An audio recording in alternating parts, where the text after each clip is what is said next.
안내를 드렸고요. 홍무조 공도대표님은 아직까지 서점에 출간이 안 되셨습니다. 그러한 관계로 카페 공지를 보시고 전화 주문 가능하시니까요. 여러분의 지지와 응원을 구매로써 표현해 주시기 부탁드립니다.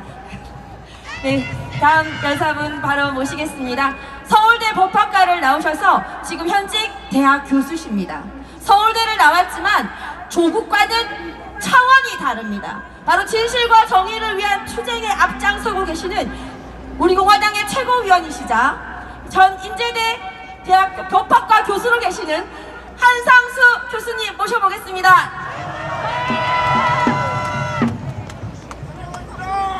동지 여러분 반갑습니다. 오늘 저 사회가 오늘은 시간이 넉넉하다고 연설을 좀 길게 해도 된다고 하셨는데 그래서 나중에 제가 좀 길게 간다 싶으면 나중에 사인을 주시기 바랍니다. 사실은 제가 연설을 가능하면 워낙 바쁘다 보니까 짧게 하려고 합니다. 그런데 오늘은 천재 일우의 기회라서 제가 약간 길게 하겠습니다. 먼저 우리 2019년 정말 의미 깊은 해입니다. 왜 그러냐면 제가 원래 환갑이 됐거든요. 제가 60살에 환갑이 됐습니다. 그래서 저 자신은 굉장히 의미 깊은 해였습니다. 그런데 제 개인적으로는 그렇지만 전주 대표님도 물론 환갑이십니다. 그런데 제가 사실은 한 해를 돌이켜보면서 우리의 애국 투쟁이 어떤 성과를 남겼는가, 어떤 아쉬움을 남겼는가, 이런 것을 제가 되돌아보게 됐습니다. 근데 한마디로 말씀드리면 2019년은 승리의 한 해였습니다. 물론 동의하시지 않은 분들이 계시긴 하겠지만 그 이유는 물론 연동형 비례대표제가 국회에서 통과됐다. 그리고 조국이 구속되지 않았다. 그것 때문에 그렇게 생각하시겠죠. 그런데 우리가 연동형 비례대표제 따위에 우리가 가로막힐 우리 공화당이 아니죠. 만약에 저들이 공처 법안을 통과시키더라도 우리가 그 벽에 막혀서 전진하지 못할 우리가 아닙니다. 우리는 연동형 비례대표제가 통과되면 연동형 비례대표를 뚫고 나갑니다. 그래서 오히려 연동형 비례대표제를 이용해서 좌파 세력들을 몰아낼 겁니다. 그리고 만약에 공수처가 통과된다고 하면 공수처의 재물들을 좌파 독재 정권에 부역하고 있는 놈들을 공수처의 재물로 바칠 겁니다. 그래서 우리는 그들이 만들어 놓은 수단을 이용해서 그들의 목을 치는 작업을 해야 될 것입니다.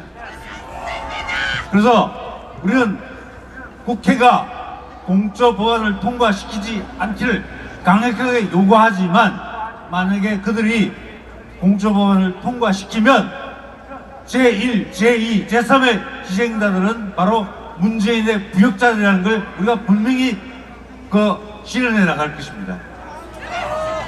그런데 정말 중요한 것은 사실은 우리가 정말 승리를 거두고 있는가 몇 가지만 말씀드리겠습니다. 사실은 올 초 2월 28일입니다. 하노이 회담이 열렸죠. 북미 회담이 열렸습니다.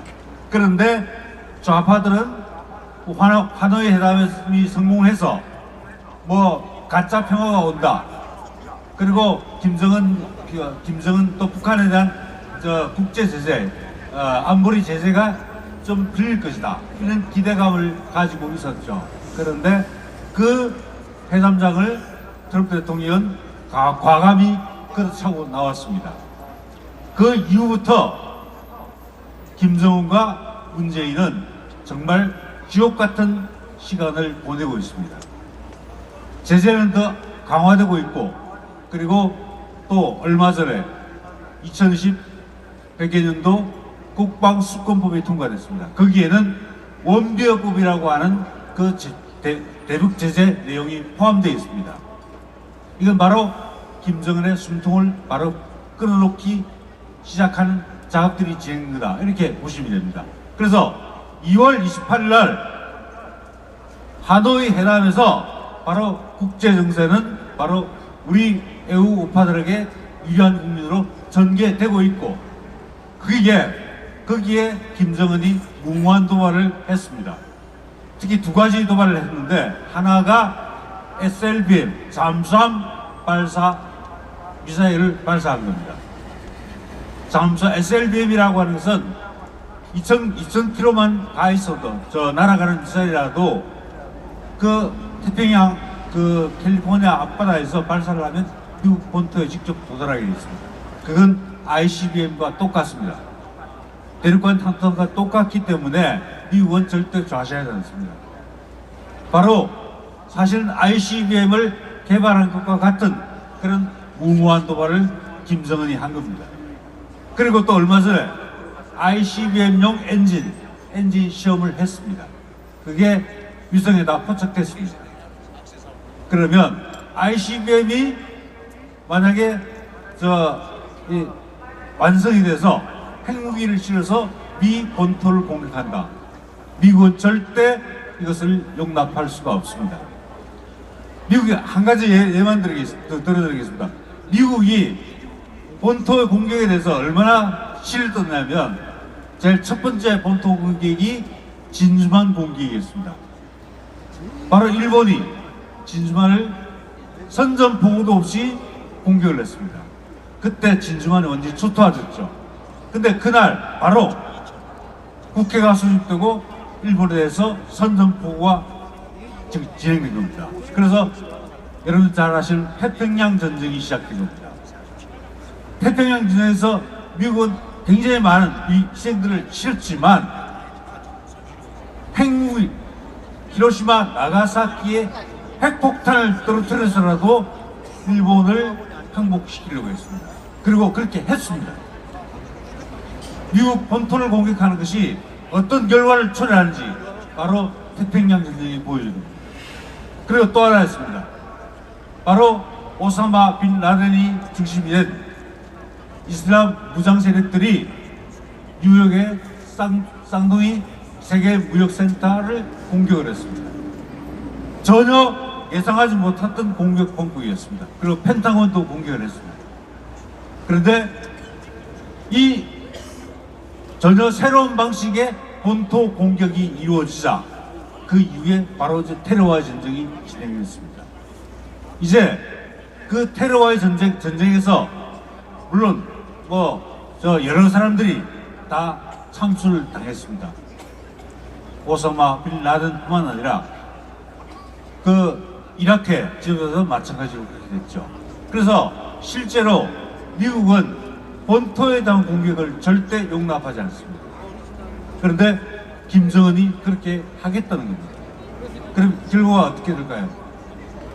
저는 다가오는 봄에 바로 김정은의 참수작전이 진행될 거라고 예측을 합니다. 바로 김정은에 대한 참수작전은 동시에 문재인의 죽음이기도 하다라고 말할 수 있습니다. 그래서 실제로 이미 흔히 말하는 북한은 레드라인을 넘었습니다. 이미 넘지 말아야 할 선을 넘은 겁니다. 그렇기 때문에 이제는 북한이 어떤 행동으로 나오든 이제는 북한이 당할 일은 바로 미국의 군사적인 공격을 받는 일밖에 없습니다. 이제 외교는 협상은 다 물 건너간 겁니다. 이제는 ICBM, SLBM 이걸 바로 완전히 없애버리는 겁니다. 그래서 군사적 옵션 시기의 문제만 남았을 뿐이고 군사적 옵션으로 간다고 봅니다. 그게 아마 저는 이번 봄에 이루어질 가능성이 높다 그렇게 판단을 합니다. 이런 과정에서 국제 정세는 우리 공화당을 중심으로 한 애국 우파에게 굉장히 유리하게 전개되고 있습니다. 그리고 국제 정세가 그러한데 그게 틈바구니를 벌리려고 했던 게 지소미아 파기였습니다. 그런데 문재인이 정말 겁을 먹었습니다. 미국이 얼마나 무서운 국가인지를 새삼 깨달았겠죠. 그래서 지소미아 폐기하는 것도 다시 유보를 시켰습니다. 어떻든 간에 한미일 삼각 공조 체제가 그대로 유지되게 됐고, 그리고 미국은 언제든지 북한에 대한 참수작전, 레짐 체인지, 이 작전에 언제든지 돌입할 수 있는 상태로 됐다. 그런 정도로 국제 정세가 우리에게 유리하게 전개되고 있다. 그 말씀 드리고요. 또 하나가 국내 정세죠. 사실은 저는 이제 그만하랍니다. 그래서 내려가야겠는데요. 한 가지 말씀드리겠습니다. 좌파들이 아까 김은구 트루스포럼 회장도 말씀하셨지만 서울대 학생도 변한다고 하죠. 참 부패들 정말 느립니다. 느려. 제가 생각할 때 느린데 빨리 좀 해가지고 태극기 집회에서 나오고 그래야 되는데 말이죠. 안 나오죠. 근데 올 겁니다. 그런데 조국 사태가 결정적입니다. 조국 사태는 좌파들의 도덕적 기반을 완전히 붕괴시켜버렸습니다. 우리가 저런 썩어 빠진 인간들을 지켜주기 위해서 우리가 촛불 들었나? 아니 이 문재인을 밀었나? 바로 도덕적 그 자괴감, 또 분노감, 이게 정말 참을 수 없을 정도로 분노감, 자괴감을 느낍니다. 그래서 사실은 도덕적 기반이 다 무너졌습니다. 그리고 이제 내부 총질이 다 들어갔습니다. 그래서 우리가 이겼다고 하는 이유는 바로 우리의 적인 좌파들이 도덕적 기반을 상실하고 자신감을 상실하고 이제 기껏해야 공천이나 선거제도 이런 꼼수 아니면 자기 기반을 유지할 수 없는 상태로 몰락해 가고 있다는 겁니다. 그래서 다가오는 새해에는 2020년도에는 우리 애국파들이 단결해서 해서 문재인 정권 반드시 끌어내고 박근혜 대통령 구출하도록 열심히 투쟁합시다. 그리고 한 해 동안 정말 투쟁하시느라 수고하셨고요. 내년 태극기집에서 우리의 각오를 더 다져서 투쟁의 의지를 더 다져서 내년 태극기집에 다시 뵙도록 하겠습니다. 감사합니다.